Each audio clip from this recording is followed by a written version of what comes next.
The consensus on the state of the San Diego State football program is the rebuilding days are over. It's reload.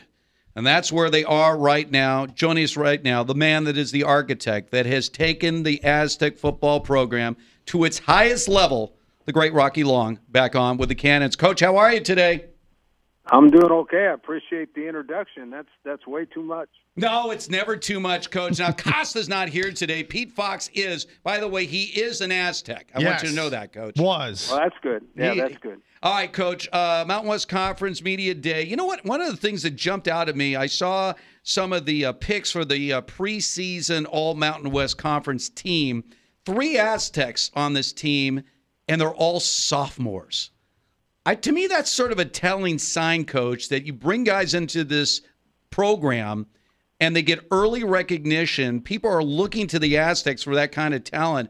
What does that say to you? I know there's probably other guys on this team that deserve the kind of recognition going in, but the fact that they're all sophomores, what does that mean for you? Oh, I think that means the future is bright. Obviously, those group of guys, when we brought them in as recruits, we didn't know they would be that good that early. But they're being recognized to being that good, and I think that we're a young football team. Nobody understands that, and our biggest classes are our sophomores and our juniors, and I think that this year we're a little inexperienced, but the next couple of years we're going to be really, really good. Coach, so still a couple of weeks away from getting out there to get ready for the beginning of the season. So what's been the most recent activity, the organized team events kind of thing with guys getting out there on their own? Have you learned anything about that? What sort of information do you have as you lead up to the start of camp? Well, it's funny with the rules as they are now. It's not a secret. When we have them in summer school, they can be required to work out. So we have all our new guys are here now for the second session of summer school. All our veteran guys or returning guys have been here all summer. They work out 5 days a week. A couple days they run and do 7-on-7 on their own. They don't run on their own. Our strength coach runs them, but then after that they do agilities and fundamentals and 7-on-7 on their own. And then the other 3 days they lift weights as well as go to school. So they get ahead in both categories.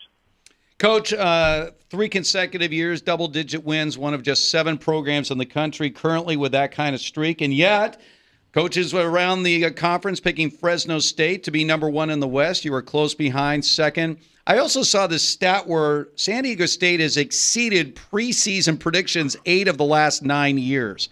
So do you make anything of this? I mean, are you curious at how the other coaches look at your program when they vote on all these preseason predictions? Well, I don't know how the other coaches look at it, but we don't put much stock in it.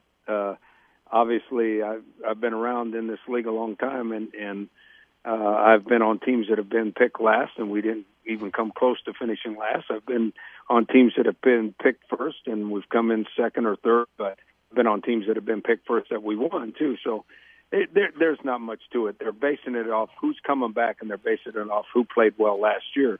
There's a lot of new factors involved this time of year, and there's a lot of new factors for this season. So we don't put much stock in that. What really matters is where you are at the end of the year.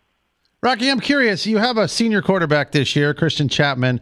Do you spend any time, is this kind of in the back of your head maybe at best, about what's going to happen the year after next? Are you grooming the next guy yet, or is this all happen at the start of next season? No, it happened. It has happened over the last 3 or 4 years as we've been recruiting quarterbacks. We're training the quarterbacks. Obviously, we put them in second and third position on the depth chart, depending on where we think they are in their improvement to this point. We have some young quarterbacks in our program that are going to be really good players, and the best part of it is they're going to, after this year, they're going to be in heated competition to become, for one of them to become our starter. So, no, it's been planned for, once you have a young starting quarterback, which Christian was, he started one game as a true freshman, you start planning for the future when he's not going to be your quarterback anymore, and you have to have some guys in the wings. So those guys are being trained as we speak, and hopefully Christian will go through the whole season without any problems, and none of them will have to play this year, and then they can fight it out next year. Rocky Long joining us. Aztecs will open up the season on the road against Stanford.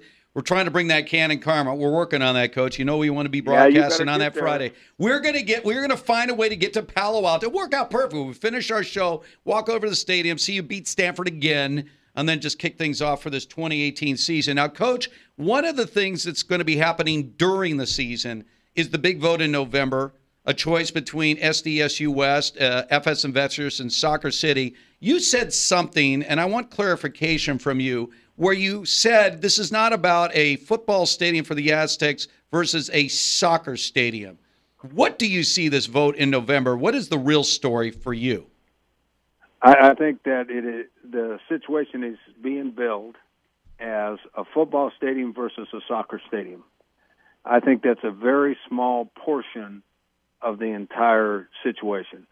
In my opinion, one of the situation is that it's a chance for San Diego State to expand, bring more students in, get more facilities for experiments, all those kind of things that make a school a great university, and in the process will really be a benefit for the community of San Diego. The other is a group of development guys that want to come in there and build condos and storefronts and all those sort of things, and basically that's for profit. So you have two situations there that are competing with one another that are a lot bigger part of the picture than a football stadium and a soccer stadium. But it's being billed as a football stadium versus a soccer stadium, and I see it as a much bigger issue than that. And I just wanted to add this, Coach. J.D. Wicker joined us. We had a conversation with the athletic director, and, obviously we're going to be talking this up, and where, obviously, the Cannons stand on all this in support of the future of just not the football program, but as you mentioned, the university itself. And yet, even now, after it was announced that a lease deal had been struck to guarantee San Diego State will be at Sdsu Stadium through 2020 at the very least, unless, of course, the new stadium is already underway, and we got local politicians already challenging that. I mean, you've had enough time invested in the city of San Diego. How frustrating is it for you, who's someone who's a high-profile individual in this city, to see so many people seemingly stand in the way of progress for this city? Well, I mean, obviously, when you have an interest in what the outcome's going to be and you have a belief on which way it should go, it's always frustrating when people throw roadblocks up in front of you and try to prevent what's best for the majority, to happen. That's always frustrating. But as in coaching, guess what? You don't win every game most of the time. And it's very frustrating during the game sometimes when things aren't going right. So you buck up and you try to do better and you keep working for the outcome that you want, and that's the process we're in right now. Coach, it's going to be the first of many conversations we're going to have. Cannot wait for the 2018 season. Can we start tomorrow? I know it's a little early, but I want to get to this first game. Maybe you're not ready, but we are. Practice a little bit. All right. That's the beauty about college football. You don't know, man. There is no preseason. They start counting from the very first game. Coach, we love you. Thanks so much. We will talk plenty down the road. Thanks again. All right. Appreciate it, guys. Thanks. There he is. Rocky Long, who has done wonders for this program, 64-29 since he took over. And you remember the Chuck Long years and a lot of lean years at San Diego State. Those days are gone. I mentioned only 7 teams in the country, 7 schools in the country, Division I, have 10 or more wins each of the last 3 years. Boy, you must be beaming with pride being an Aztec. I am, and there are 2 players on this team, both on the defensive side of the ball, that went to my high school, Palm Springs High School, Trenton Thompson and Taylor Hawkins. Wow. See? Pretty cool. Everything is rolling that way.